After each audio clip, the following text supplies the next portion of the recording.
أعوذ بالله من الشيطان الرجيم بسم الله الرحمن الرحيم سورة الأعراف آية نمبر 24. قال اهبطوا بعضكم لبعض عدو ولكم في الأرض مستقر ومتاع إلى حين. अल्लाह ने फरमाया तुम सब उतर जाओ, अब तुम एक दूसरे के दुश्मन हो और तुम्हारे लिए ज़मीन में ठिकाना है और ज़रूरत का साजो सामान भी एक वक्त मुअय्यन तक। अल्लाह सुब्हानहु व तआला ने आदम और हव्वा की तौबा तो कबूल कर ली, लेकिन उनसे कहा कि इर्तिकाब मासियत यानी इस गुनाह का जो सरजद होना है, इसके बाद अब जन्नत में तुम्हारे लिए जगह नहीं रही है।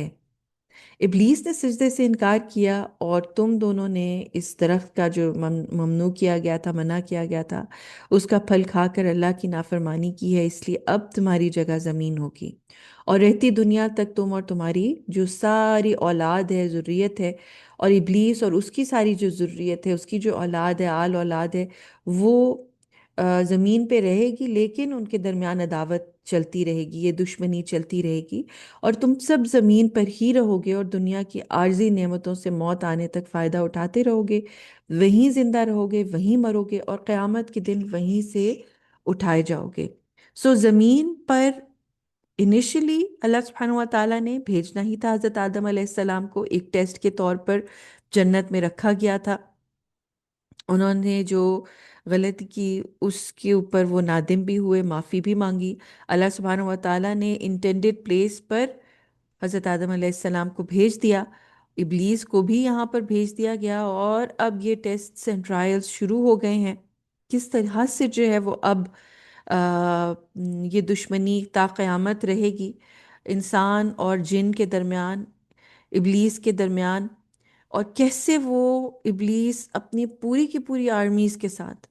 इंसानियत के ऊपर हमले करेगा और जिस तरह उसने अल्लाह से वादा किया है कि तुम इनमें से अक्सर को शुक्र गुजार नहीं पाओगे, तो नाशुक्री के ऊपर इब्लीस जो है वो इंसानों को, इंसान की औलाद को उभारेगा, उनको कायल करेगा और लाखों नेमतें होने के बावजूद भी इंसान नाशुक्री करेगा। वो जो एक चीज़ अगर उसको नहीं मिली, उसके ऊपर वो नादिम होता रहेगा, उसके पीछे पड़ा रहेगा और जो प्लेजर्स ज़िंदगी के अंदर उसको मिले हुए हैं उनको इग्नोर करता रहेगा। ये शैतान का वादा है जो उसने अल्लाह से किया है, और अल्लाह के जो बेहतरीन बंदे हैं, जो मुखलिस बंदे हैं, वो उसकी बातों में नहीं आएंगे। इखलास का जो तकाजा है वो क्या है कि ज़मीन के अंदर वो जब चीज़ों से फ़ायदा उठा रहे हैं, अगर वो अल्लाह से मुखलिस हैं तो साथ साथ शुक्रगुजार बंदे होंगे और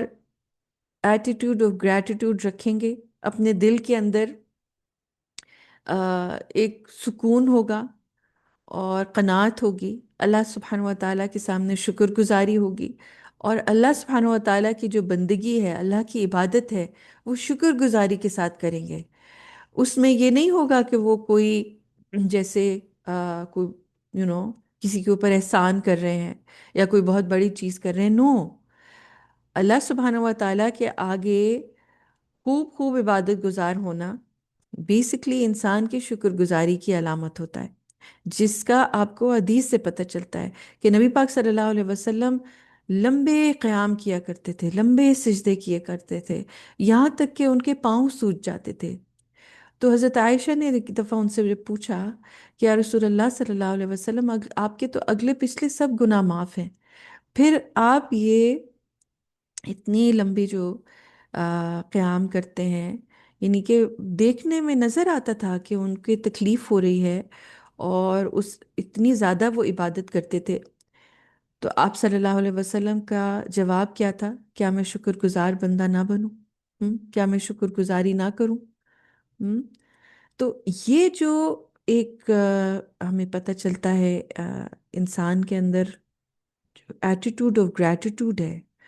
वो होना बहुत लाजमी है और इसी के ज़रिए से शैतान के हमलों से बचा जा सकता है, इस दुनिया के अंदर कामयाब ज़िंदगी गुजारी जा सकती है जब इंसान अल्लाह की नेमतों पर शुक्रगुजार होगा और उनसे भरपूर फ़ायदा उठा के आखिरत कमाने की फ़िक्र करेगा।